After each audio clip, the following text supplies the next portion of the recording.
I ain't gonna lie, they ran up the homie's house. They had to guard his, they had to have an army guard his crib. Niggas is mad. How could you not be mad? How could you not? I mean, they locked homie up, you know? But I think what I'm curious to know was the dude that actually called the police, supposedly, and said the homie did like a fake check or something for no reason. I think, you know, it's almost like right now, if you a white woman or a white man and you call the police on a black man that didn't do nothing, that's an attempt murder, period. That should be looked at as an attempt. Word.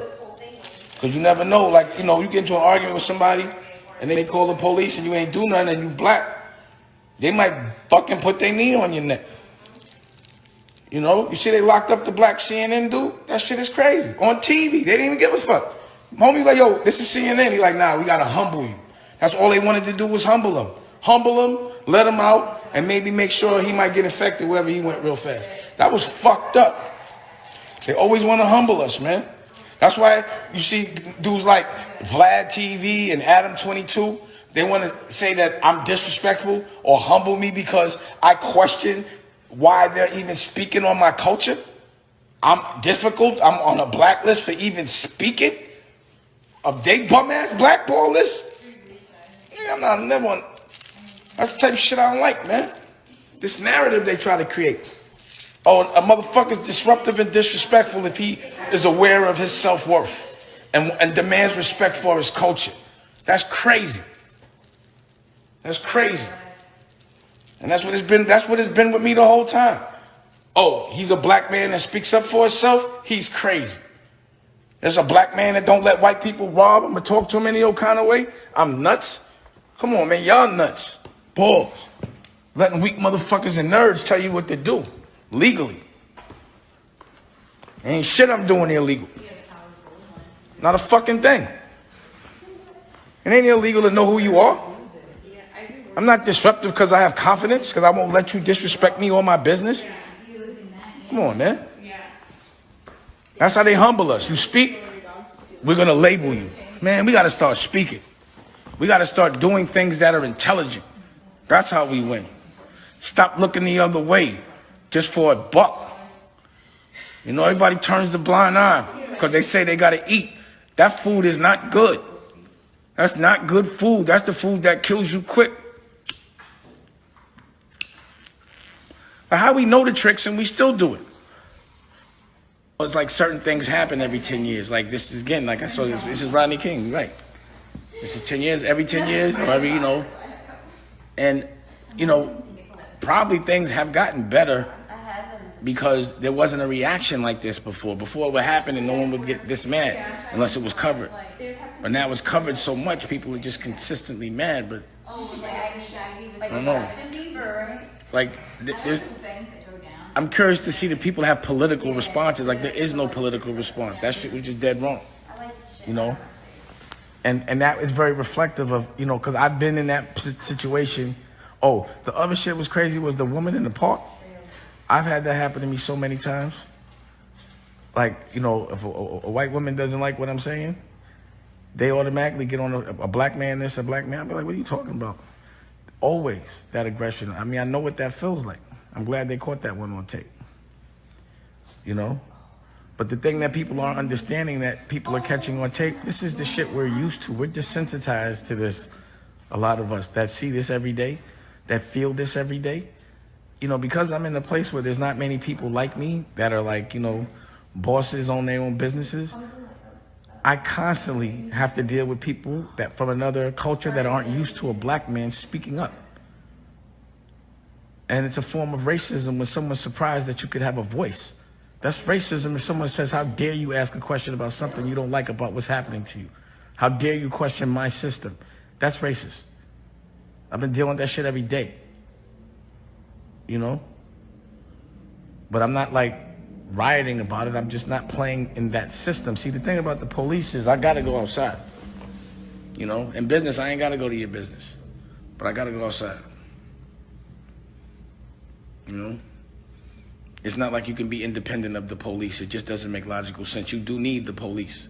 If anybody loses their wallet to get robbed or somebody break in your house, you know, you go into the police. I don't care how much you hate them. you know. And out of 100 people, police or not, there's always going to be 10 bad ones.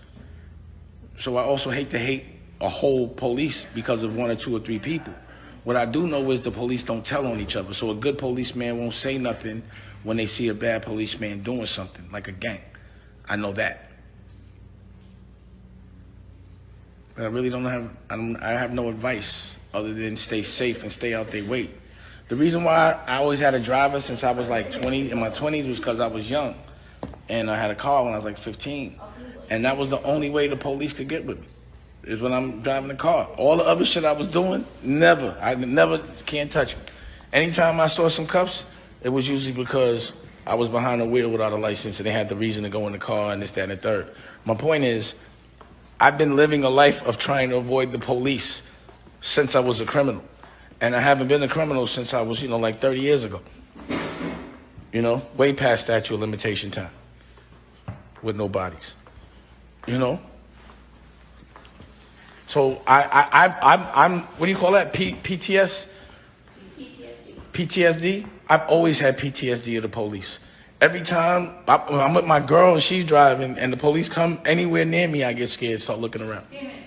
Nothing was happening and there's helicopters the other day. Yeah. Stressed out. We was walking the dog and we saw helicopters for more than 5 minutes. Are they following us? I for sure was. Our house? Why are they not moving? I thought it was some good fella shit going on. Like, I didn't even do nothing. And it's not worth it. Like, I started trying to logically think how I'm always worried about them lying.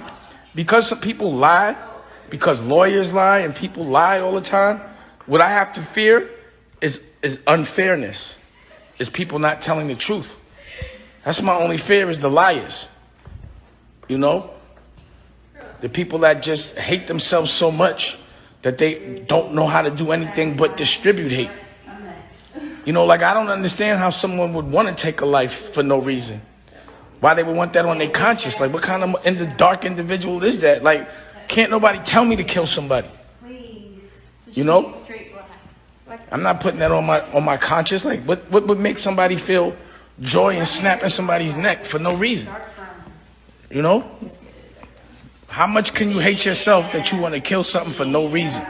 I guess we have to play a different game, because war is different these days. I'm going to give you an example. We went to war with Russia and they kicked our ass last year. They controlled our government and our election. No one got killed. But that was a war. And they won that one. I can't even be mad at your enemy when they play a good trick. Like, that was a good trick.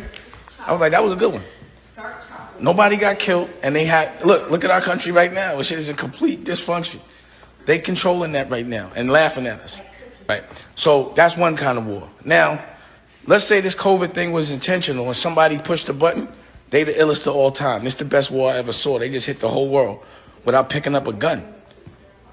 Right? So if someone was strategically like, yo, I'm going to hit the whole world, I'm going to go to war with everybody, fuck everybody's economy up and everything, and this is it, COVID, new kind of war. We can't fight the same that we fought 30 years ago. We're more evolved 50 years ago, 100 years ago. The violence ain't it. It's your brain. It's these cameras. It's these computers. It's social media. It's the distribution. It's all the ways that you can talk to people, because at the end of the day, it's about a narrative. It's about your perspective. If they want us all scared, like, you see how people still dying every day, but nobody's scared no more. Because they're not talking about it like they used to no more. They want everybody outside for the economy. Now, if the newspapers keep putting every single time somebody dies on the front page of the news, every single newspaper, everybody going to be scared.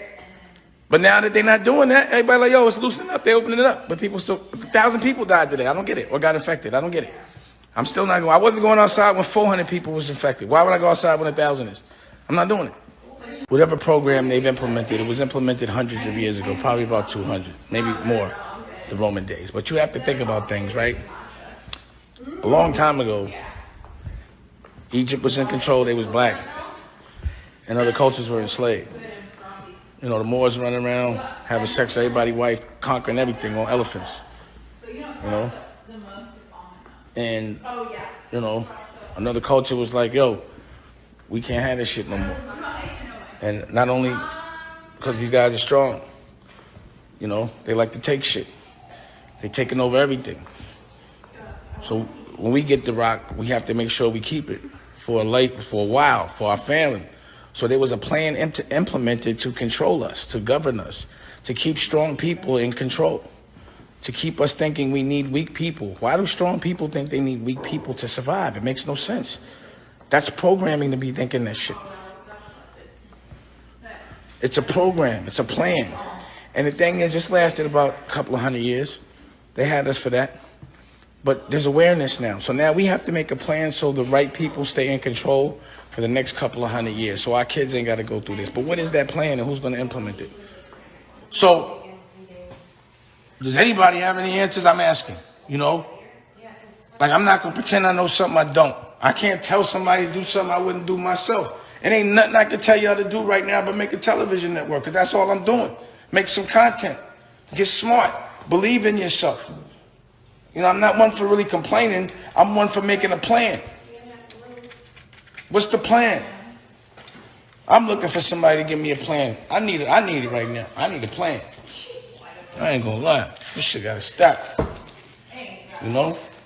Because I've been the guy that, you know, y'all know me, right? I keep a camera on to protect me, and that camera did not protect that dude. Like, I would have been on the floor, what are you doing? There's a camera on you. What are you doing? Nigga didn't care. He was posing. Shit is nuts.